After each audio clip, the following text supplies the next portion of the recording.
Hi friends, welcome to my channel Gauri Kalyana. ನಾಳಿನ ಸಂಚಿಕೆಯಲ್ಲಿ ಏನಾಗ್ತದ ಅಂತ ನೋಡೋಣ. ಅದಕ್ಕೂ ಮುಂಚೆ ನಮ್ಮ ಚಾನಲ್ಗೆ ಸಬ್ಸ್ಕ್ರೈಬ್ ಮಾಡಿಕೊಂಡಿಲ್ಲ ಅಂದ್ರೆ ಈಗಲೇ ಸಬ್ಸ್ಕ್ರೈಬ್ ಮಾಡಿಕೊಳ್ಳಿ.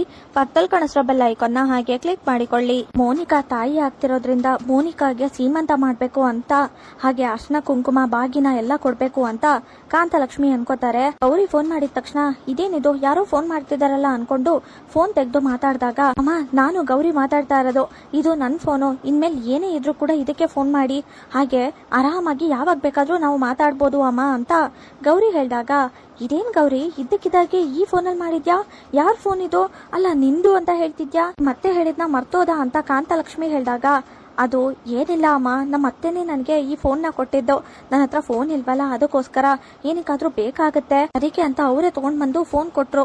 ಎಷ್ಟು ಖುಷಿ ಆಗ್ತಿದೆ ಗೊತ್ತಾ, ಅವತ್ತು ಅವರೇ ಬೇಡ ಅಂದಿದ್ರು, ಇವತ್ತು ಅವರೇ ಫೋನ್ ಕೊಡ್ತಿದ್ದಾರೆ, ಮುಂದೆ ಒಂದಿನ ಅವರು ನನ್ನ ಸೊಸೆ ಅಂತ ಒಪ್ಕೋತಾರೆ ಅಮ್ಮ ಅಂತ ಗೌರಿ ಹೇಳಿದಾಗ, ಹೌದಾ ಗೌರಿ ತುಂಬಾ ಖುಷಿ ಆಗ್ತಿದೆ ನೀನ್ ಹೇಳಿದ್ನ ಕೇಳಿ, ಅದ್ರಲ್ಲೂ ನಿನ್ ಮಾತನ್ನ ಕೇಳಿ ನನ್ಗೆ ಏನ್ ಹೇಳ್ಬೇಕು ಅಂತ ಗೊತ್ತಾಗ್ತಿಲ್ಲ. ಅತ್ತೆ ಸೊಸೆ ಮತ್ತೆ ಮನೆಯವರೆಲ್ಲರೂ ಇದೇ ತರ ಒಂದಾಗಿ ಖುಷಿಯಾಗಿರಿ ಅಷ್ಟೇ ಸಾಕು ಅಂತ ಕಾಂತಲಕ್ಷ್ಮಿ ಹೇಳ್ತಾರೆ. ಅದು ಗೌರಿ ಮೋನಿಕಾ ಈಗ ತಾಯಿ ಆಗ್ತಿದಾರಲ್ವಾ, ಅದಕ್ಕೋಸ್ಕರ ಸೀರೆ ಮತ್ತೆ ಏನಾದ್ರೂ ಉಡುಗೊರೆ ಕೊಡಬೇಕು, ಜೊತೆಗೆ ಅರ್ಶನ ಕುಂಕುಮ ಕೊಟ್ಟು ಬಾಗಣ ಕೊಡಬೇಕು ಅಂತ ಅನ್ಕೊಂಡಿದೀನಿ. ಅದಕ್ಕೆ ಮೋನಿಕಾ ಮತ್ತೆ ನೀನು ಎಲ್ಲರೂ ಯಾವತ್ತಾದ್ರೂ ಮನೆಗೆ ಬನ್ನಿ ಅಂತ ಕಾಂತಲಕ್ಷ್ಮಿ ಹೇಳಿದಾಗ, ಅಲ್ಲಮ್ಮ ಯಾಕಿದೆಲ್ಲ ಬೇಕಿತ್ತು, ಅಷ್ಟಕ್ಕೂ ಯಾಕಿದ್ನೆಲ್ಲ ಮಾಡ್ತಿದ್ಯಾ, ಇದೆಲ್ಲ ಯಾವ್ದು ಬೇಡ ಅಂತ ಗೌರಿ ಹೇಳಿದಾಗ, ಏನ್ ಹೇಳ್ತಿದ್ಯಾ ಗೌರಿ, ಮೋನಿಕಾ ತಾಯಿ ಆಗ್ತಿದಾರಲ್ವಾ ಅದಕ್ಕೆ ಇದನ್ನೆಲ್ಲ ಮಾಡ್ಬೇಕು, ಆಮೇಲೆ ಬೇಕಾದ್ರೆ ನೀವು ಸೀಮಂತ ಮಾಡಿ ಮನೆ ಕಳಿಸ್ಬೋದು, ಆದ್ರೆ ಈಗ ನಾವು ಬಾಗಿನ ಏನಾದ್ರೂ ಕೊಡ್ಬೇಕಲ್ವಾ ಅಂತ ಕಾಂತಲಕ್ಷ್ಮಿ ಹೇಳಿದಾಗ, ಅಮ್ಮನ ಹತ್ರ ಹೇಗೆ ಹೇಳೋದು, ಇದ್ಯಾವುದು ನಿಜ ಅಲ್ಲ ಅಂತ, ಮೋನಿಕಾ ಅಕ್ಕ ತಾಯಿ ಆಗ್ತಿಲ್ಲ ಅಂತ ಎಲ್ಲ ಸತ್ಯನೂ ಹೇಳಲ್ಲ, ಅಥವಾ ಹೇಳಿದ್ರೆ ಏನಾಗ್ಬೋದು ಅಂತ ಯೋಚನೆ ಮಾಡ್ತಿರ್ತಾರೆ ಗೌರಿ. ಏನಾಯ್ತು ಗೌರಿ, ಏನ್ ಯೋಚನೆ ಮಾಡ್ತಿದ್ಯಾ, ಯಾಕೇನೋ ಮಾತಾಡ್ತಿಲ್ಲ ಅಂದಾಗ, ಅದು ಅಮ್ಮ ನಾನು ನಿನ್ಗೆ ಆಮೇಲೆ ಫೋನ್ ಮಾಡ್ತೀನಿ ಅಂತ ಗೌರಿ ಫೋನ್ ಕಟ್ ಮಾಡ್ತಾರೆ. ಚಿನ್ಮಯಿ ಮತ್ತೆ ಕಾಂತಲಕ್ಷ್ಮಿ ದುಡ್ಡು ಹೊಂದಿಸ್ಬೇಕು ಅಂತ ಉಂಡಿಯಲ್ಲಿ ದುಡ್ಡನ್ನ ತಗೋತಾ ಇರ್ತಾರೆ. ಆಗ ಗೌರಿ ತಂದೆ ದುಡ್ಡು ಕೊಟ್ಟು ಕಳ್ಸಿರ್ತಾರೆ ಮನೆಗೆ. ತಂದು ಕೊಟ್ಟಿದ ತಕ್ಷಣ ಇಷ್ಟೊತ್ತವರೆಗೂ ದುಡ್ಡನ್ನ ಹೇಗೆ ಹೊಂದಿಸೋದು ಅಂತ ಯೋಚನೆ ಮಾಡ್ತಿದ್ದೆ, ಆದ್ರೆ ಈಗ ದುಡ್ಡು ಸಿಕ್ತು, ಈಗ ಮೋನಿಕಾ ಮತ್ತೆ ಗೌರಿ ಅಳಿಯಂದ್ರು ಎಲ್ಲರನ್ನೂ ಕರಿಬೋದು ಅಂತ ಕಾಂತಲಕ್ಷ್ಮಿ ಅನ್ಕೋತಾರೆ. ಅಷ್ಟರಲ್ಲಿ ಬೇರೆಯವ್ರು ಬಂದು ದುಡ್ಡು ಕೊಡ್ಬೇಕಾಗಿತ್ತು, ಅದಕ್ಕೆ ಸರ್ ಕಳಿಸಿದ್ರು ಅಂದಿದ ತಕ್ಷಣ ಈಗಷ್ಟೇ ದುಡ್ಡು ಬಂತು ಅಂತ ಖುಷಿಯಾಗಿದ್ದೆ, ಈಗ ಮತ್ತೆ ವಾಪಸ್ ಕೊಡ್ಬೇಕಾ ಅಂತ ಕಾಂತಲಕ್ಷ್ಮಿ ಅನ್ಕೊಂಡು ಎಲ್ಲರಿಗೂ ದುಡ್ಡು ಕೊಟ್ಟು ಕಳಿಸ್ತಾರೆ. ಏನ್ ಮಾಡೋದು ಈಗ, ನೀವು ಅಪ್ಪ ಬರ್ಲಿ ಅವ್ರ ಹತ್ರ ಆಮೇಲೆ ಮಾತಾಡ್ತೀನಿ, ಅಲ್ಲ ಬಂದಿರೋ ದುಡ್ಡನ್ನೆಲ್ಲ ಈ ತರ ಕೊಟ್ಟು ಕಳಿಸ್ತಿದ್ರೆ ಏನ್ ಮಾಡೋದು ನಾವು ಅಂತ ಕಾಂತಲಕ್ಷ್ಮಿ ಚಿನ್ಮಯಿ ಹತ್ರ ಹೇಳ್ತಾರೆ. ಹಾಗೆ ಗೌರಿ ತಂದೆ ಮತ್ತೆ ಮನೆಯವರೆಲ್ಲರೂ ಗೌರಿ ಮತ್ತೆ ಮೋನಿಕಾನ ಮನೆ ಕರಿಬೇಕು ಊಟಕ್ಕೆ ಅಂತ ಮಾತಾಡ್ತಿರ್ತಾರೆ. ಅಷ್ಟರಲ್ಲಿ ಗೌರಿ ಫೋನ್ ಮಾಡ್ತಾರೆ. ಆಗ ಅಪ್ಪ ಅದು ನಿಮ್ಮ ಹತ್ರ ಏನೋ ಹೇಳ್ಬೇಕಿತ್ತು ಅಂತ ಹೇಳಿದಾಗ, ಅದೇನ್ ಹೇಳು ಗೌರಿ ಅಂತ ಮಾತಾಡ್ತಿರ್ತಾರೆ. ಅಷ್ಟರಲ್ಲಿ ದುಡ್ಡು ಕೊಟ್ಟಿರೋರು ಮನೆ ಹತ್ರ ಬಂದು, ಅಲ್ಲ ಏನ್ ಅನ್ಕೊಂಡಿದ್ದೀರಾ ನೀವು, ಇಷ್ಟು ದಿನ ಆಯ್ತು ಇನ್ನೂ ದುಡ್ಡು ವಾಪಸ್ ಕೊಟ್ಟಿಲ್ವಲ್ಲ ಅಂತ ಮಾತಾಡ್ತಿರ್ಬೇಕಾದ್ರೆ, ಗೌರಿ ನಿನ್ಗೆ ಆಮೇಲೆ ಫೋನ್ ಮಾಡ್ತೀನಿ ಅಂತ ಫೋನ್ನ ಹಾಗೆ ಇಟ್ಬಿಡ್ತಾರೆ. ಆದ್ರೆ ಕಟ್ ಮಾಡಿರಲ್ಲ.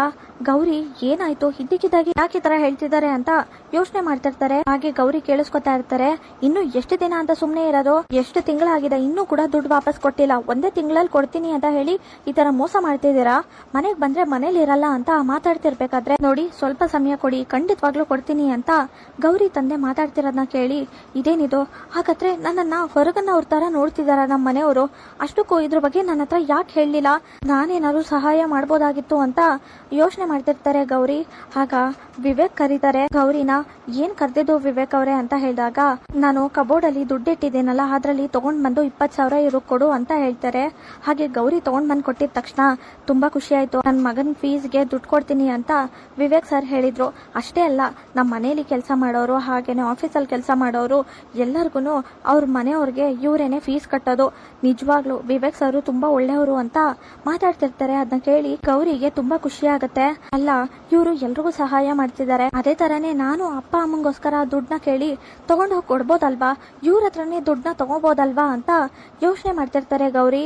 ಏನಾಯ್ತು ಪುಣ್ಯವತಿ, ದುಡ್ಡು ಕೊಟ್ಟೆ ಅಂತ ಏನಾದ್ರು ಯೋಚನೆ ಮಾಡ್ತಿದ್ಯಾ ಅಂತ ವಿವೇಕ್ ಹೇಳಿದಾಗ, ನಾನ್ ಯಾಕೆ ಯೋಚನೆ ಮಾಡ್ಲಿ, ಅಷ್ಟಕ್ಕೂ ನೀವು ತುಂಬಾ ಒಳ್ಳೆ ಕೆಲಸ ಮಾಡ್ತಿದ್ದೀರಾ, ಅದ್ರ ಬಗ್ಗೆ ಯೋಚನೆ ಮಾಡೋದು ಏನಿದೆ, ನಿಜವಾಗ್ಲು ನಿಮ್ ಬಗ್ಗೆ ತುಂಬಾನೇ ಖುಷಿ ಆಗ್ತದೆ, ಎಷ್ಟೆಲ್ಲ ಸಹಾಯ ಮಾಡ್ತಿದ್ದೀರಾ ಎಲ್ಲರಿಗೂ ಅಂತ ನನಗೆ ತುಂಬಾ ಖುಷಿ ಆಗ್ತದೆ ಅಂತ ಗೌರಿ ಹೇಳ್ತಾರೆ. ಮೋನಿಕಾ ಗೌರಿ ಹತ್ರ ಮಾತಾಡ್ತಿರ್ತಾರೆ, ಏನ್ ಗೌರಿ ಈ ಮನೆ ಜವಾಬ್ದಾರಿ ಎಲ್ಲ ನಿಂದೆ ಅಂತ ಇಷ್ಟೆಲ್ಲ ಆಡ್ತಿದ್ಯಾ ಅಲ್ವಾ, ಆದ್ರೆ ಒಂದಲ್ಲ ಒಂದಿನ ಈ ಮನೆ ಜವಾಬ್ದಾರಿ ಎಲ್ಲ ನಾನ್ ತಗೋತೀನಿ, ಹಾಗೆ ಈ ಮನೇಲಿ ಎಷ್ಟೆಲ್ಲ ನಿನಗೆ ಗೌರವ ಸಿಗ್ತಿದೆ ಅದೆಲ್ಲ ನನಗ್ ಸಿಗುತ್ತೆ ನೋಡ್ತಾ ಇರೋ, ಆದ್ರೆ ಈ ಮನೇಲಿ ಬೇಕು ಅಂತಾನೆ ನನ್ನ ಜಾಗನ ನೀನು ತಗೊಂಡಿದ್ಯಾ?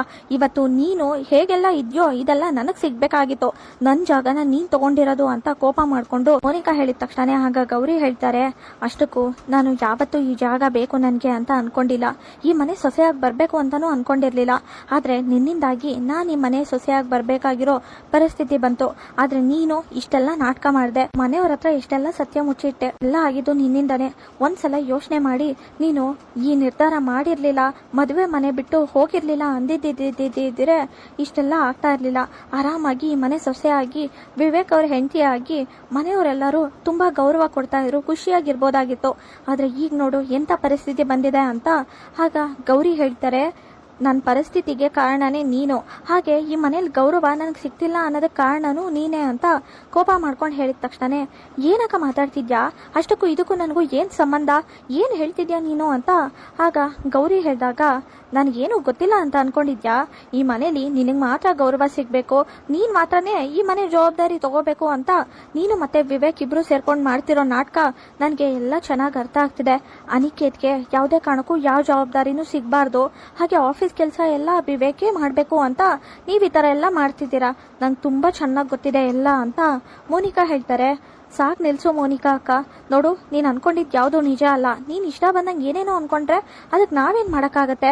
ಅಷ್ಟಕ್ಕೂ ನೀನು ಅನ್ಕೊಂಡಾಗೆ ನಾವು ಯಾವತ್ತೂ ಅನ್ಕೊಂಡಿಲ್ಲ, ಅನ್ಕೊಳ್ಳೋದು ಇಲ್ಲ.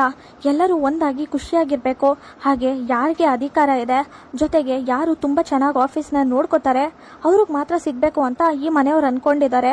ಅದೇ ಥರನೇ ವಿವೇಕ್ ಅವರು ತುಂಬ ಚೆನ್ನಾಗಿ ಆಫೀಸ್ ನೋಡ್ಕೋತಿದ್ದಾರೆ, ಅದಕ್ಕೆ ಅವ್ರಿಗೆ ಜವಾಬ್ದಾರಿ ಕೊಟ್ಟಿದ್ದಾರೆ. ಆದರೆ ಅನಿಕೇತ್ ಅವರಿಂದ ಎಷ್ಟೆಲ್ಲ ನಷ್ಟ ಆಗಿದೆ, ಮೋಸ ಆಗಿದೆ ಅಂತ ಗೊತ್ತಿದೆಯಾ ನಿನಗೆ? ಎಲ್ಲ ಗೊತ್ತಿದ್ದು ಈ ತರ ಮಾತಾಡ್ತಿದ್ಯಲ್ಲ, ಇದೇ ತರ ಆದ್ರೆ ಆಗ ನಾವು ಆಫೀಸ್ನ ಎಲ್ಲ ಕಳ್ಕೋಬೇಕಾಗತ್ತೆ, ಎಲ್ಲ ನಷ್ಟ ಆಗುತ್ತೆ. ಅದನ್ನ ನೋಡ್ಕೊಂಡು ಮನೆಯವ್ರು ಯಾರು ತಾನೇ ಸುಮ್ಮನೆ ಇರ್ತಾರೆ, ಅದಕ್ಕೆ ಅವ್ರಿಗೆ ಯಾವ ಜವಾಬ್ದಾರಿನೂ ಕೊಟ್ಟಿಲ್ಲ ಅಷ್ಟೇ ಅಂತ ಗೌರಿ ಹೇಳಿದ ತಕ್ಷಣ ಸಾಕ್ ನಿಲ್ಸು ಗೌರಿ, ನೋಡು ನೀನ್ ಹೇಳಿದ್ನೆಲ್ಲ ನಂಬ್ತೀನಿ ಅಂತ ಮಾತ್ರ ಅನ್ಕೋಬೇಡ, ನಮ್ಮನೇಲಿ ಕೂಡ ಎಲ್ಲ ನೀನ್ ಹೇಳ್ದಾಗೆ ಹಾಗೆ ನೀನು ಕೆಲಸ ಮಾಡ್ತಿದ್ಯಾ ಅಂತ ನೀನು ಹೇಳ್ದಾಗೇನೆ ಎಲ್ಲ ನಡೀತಾ ಇತ್ತು, ಹಾಗೆ ಇಲ್ಲೂ ಕೂಡ ಅದೇ ಥರ ನಡೀತಿದೆ. ಆದರೆ ನೀನಂತೂ ನಿಜವಾಗ್ಲೂ ಬದಲಾಗಿಲ್ಲ, ಎಲ್ಲನೂ ನೀನು ಅನ್ಕೊಂಡಾಗೆ ಆಗಬೇಕು ಅಂತ ಅನ್ಕೋತೀಯಾ ಅಲ್ವಾ ಅಂತ ಗೌರಿ ಹತ್ರ ಮೋನಿಕಾ ಹೇಳಿದ ತಕ್ಷಣ ಆಗ ಸರಿತಾ ಬರ್ತಾರೆ. ಹೌದು, ಗೌರಿ ಅನ್ಕೊಂಡಾಗೆ ಎಲ್ಲ ಆಗೋದು. ಅಷ್ಟಕ್ಕೂ ಗೌರಿ ನಿನ್ ತಂಗಿ ಅಲ್ಲ, ಇಲ್ಲಿ ಈ ಮನೆಗೆ ದೊಡ್ಡ ಸೊಸೆ, ಹಾಗೇನೆ ನೀನು ಈ ಮನೆಗೆ ಚಿಕ್ಕ ಸೊಸೆ ಅನ್ನೋದನ್ನ ಮರಿಬೇಡ. ಹಾಗೆ ದೊಡ್ಡ ಸೊಸೆಯಾಗಿ ಏನ್ ಜವಾಬ್ದಾರಿ ಸಿಗ್ಬೇಕೋ ಗೌರಿಗೆ ಎಲ್ಲ ಸಿಕ್ಕಿದೆ. ಅಷ್ಟಕ್ಕೂ ಇದನ್ನೆಲ್ಲ ನೀನ್ ಯಾಕೆ ಕೇಳ್ತಿದ್ಯಾ? ಇದನ್ನೆಲ್ಲ ಕೇಳೋ ಅಧಿಕಾರ ನಿನಗೇನಿದೆ? ನೀನ್ ಮಾಡಿರೋ ಮೋಸಕ್ಕೆ ನಾವು ಈ ಮನೆ ಸೊಸೆಯಾಗಿ ನೀನು ಬರೋದಕ್ಕೆ ಒಪ್ಕೊಂಡಿರೋದೇ ದೊಡ್ಡ ವಿಷಯ ಅಂತ ಸರಿತಾ ಹೇಳ್ತಾರೆ. ಇನ್ ಮುಂದೆ ಯಾವುದೇ ಕಾರಣಕ್ಕೂ ಗೌರಿ ಹತ್ರ ಈ ತರ ಮಾತಾಡ್ಬೇಡ ಅಂತ ಸರಿತಾ ಹೇಳ್ತಾರೆ. ಮೋನಿಕಾ ಗೌರಿ ಹತ್ರ ಮಾತಾಡೋದನ್ನ ಕೇಳಿ ಸರಿತಾ ಗೌರಿ ಪರವಾಗಿ ಮಾತಾಡ್ತಾರೆ. ನಾಳಿನ ಸಂಚಿಕೆ ಮುಕ್ತಾಯವಾಗಿದೆ. ವಿಡಿಯೋ ಇಷ್ಟವಾಗಿದೆ, ವಿಡಿಯೋಗೆ ಒಂದು ಲೈಕ್ ಮಾಡಿ, ಶೇರ್ ಮಾಡಿ, ಕಮೆಂಟ್ ಮಾಡಿ. ಹಾಗೆ ನಮ್ಮ ಚಾನಲ್ಗೆ ಸಬ್ಸ್ಕ್ರೈಬ್ ಮಾಡಿಲ್ಲ ಅಂದ್ರೆ ಸಬ್ಸ್ಕ್ರೈಬ್ ಮಾಡಿ, ಪಕ್ಕದಲ್ಲಿ ಕಾಣಿಸ್ರೋ ಬೆಲ್ ಐಕಾನ್ನ ಹಾಗೆ ಕ್ಲಿಕ್ ಮಾಡಿ. Thank you.